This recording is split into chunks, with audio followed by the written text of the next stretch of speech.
Hi there. In this series of videos we're going to explore some of the more unusual aspects of the Peaks synthesizer engine. In this particular patch we're going to explore how we can use oscillator 3 not as a standard oscillator but more of a strange LFO control for the filter. This is going to be using one of the wavetables available. We're also going to explore the effects modulation matrix and take control of various aspects of both the chorus and the delay effects. These all result in one enormous sounding self-generating patch. So let's dive right in and explore how we can create it. This is really quite a big patch and requires quite a lot of programming, so we're going to go through lots of different aspects of the Peak engine to get to the finished product. The first thing is we're going to initialize the patch. So there we go with our standard sawtooth waveform, and I'm going to bring the filter all the way down and put the resonance right the way up. Now, you won't be able to hear, but you can see on the oscilloscope we've got a bit of energy here going on, and actually this is going to sort of form the basis of our kick sound. I'm going to bring the VCA gain down just a little bit to run about sort of halfway, because otherwise it can get a little bit too tasty, because we're going to use a bit of drive here, and we're really going to push what's coming out of Peak, so we just want to tame it a little bit with the VCA control. So we have here the oscillator 3 mod control, and that's effectively going to take oscillator 3 and apply that to the filter cutoff controls.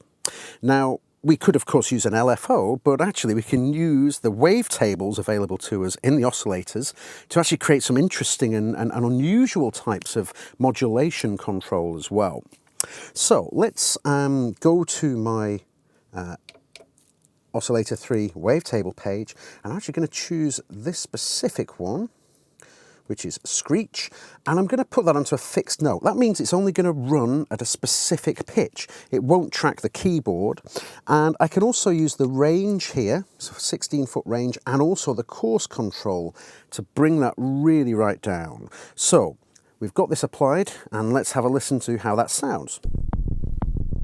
Great, so we've got a bit of rumble and we've got this kind of repeating kick, and again I can position this to different places to get kind of different effects with that, but let's go for, there we go, we'll go for around about there.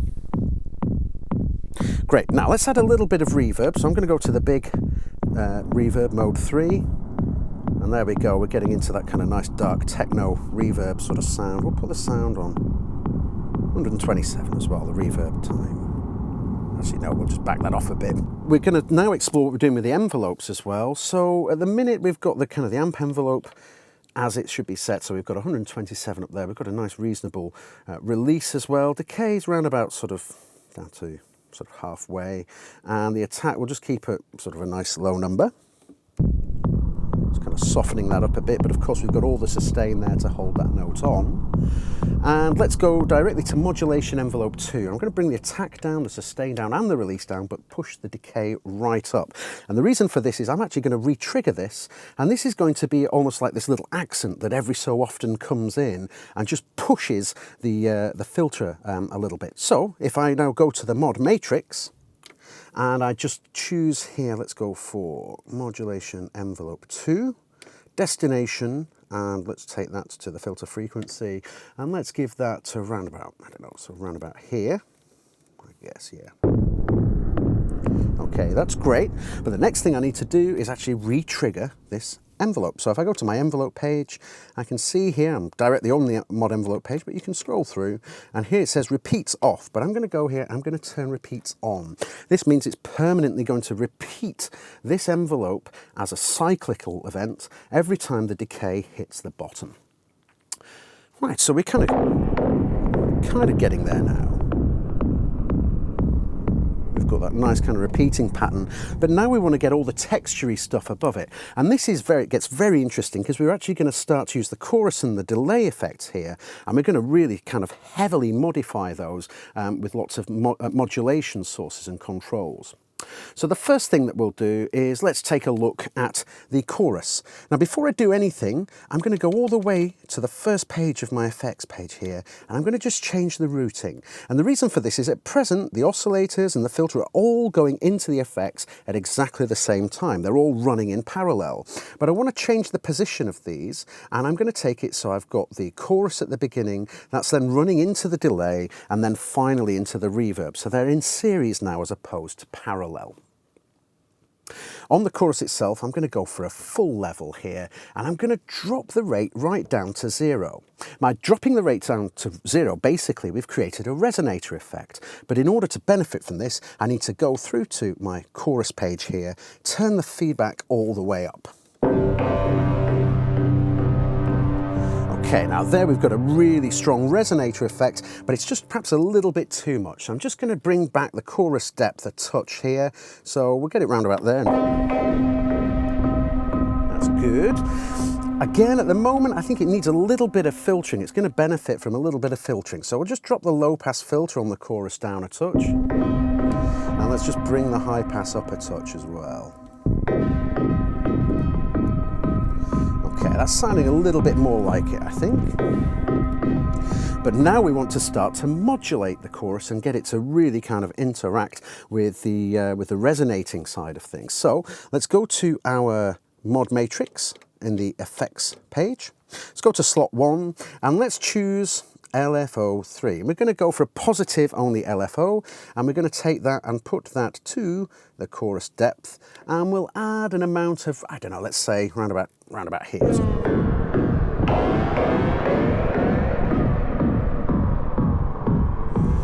Okay, so that's the resonating chorus effect. That's starting to take shape as well.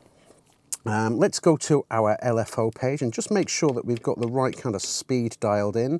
So here at the minute we're set to a sync rate of 8 beats. I don't really want that. I want a slightly more free running LFO, so I'm just going to go around to about here. Now you can really hear that kind of slow grow on the resonator, and it's starting to really kind of take shape. Okay. The next thing is, let's take a look at the delay section, the delay effect. And I'm going to turn the sync on and take the time really quite low down, for the moment at least, and we'll bring the level up to around about kind of this sort of area. Now, if you remember, we swapped the order of the effects around in the effects page here, so we've got our chorus running into the delay, and if I just get a little bit of feedback on there as well, we'll start to hear how that works. Okay, it's starting to get really quite sort of dark now. Actually, I'm going to choose 16ths instead here. I think that's going to work a little bit better. Okay.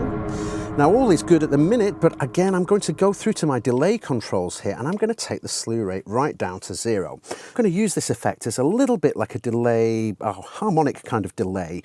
And in order to do that, I want the slew rate, effectively the time it takes for the time of the delay to move between one value and another, to be pretty much immediate.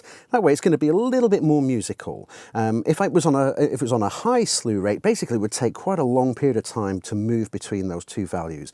But with it set to 0, we can immediately jump to that next level. So we've got the slew rate down to 0. The next thing for me to do is to go over to my next mod slot in the effects modulation matrix, and I'm going to choose LFO4, and this time I'm going to choose the delay time, and let's say we'll get a depth of around about sort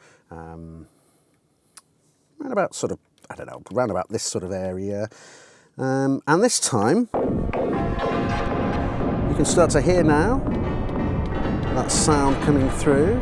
If I go to LFO4, you can see again I'm kind of set to an 8-beat value here. I'm going to take the sync off, and actually I'm going to just set the speed here to around about this sort of, again, the same sort of value here. And I'm going to then choose this to be a sample and hold.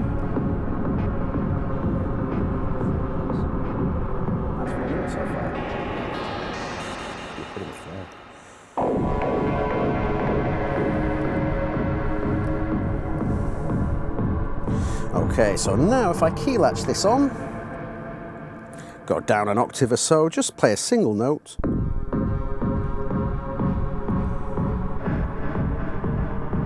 There we are, we've got our nice techno dystopian ambient patch.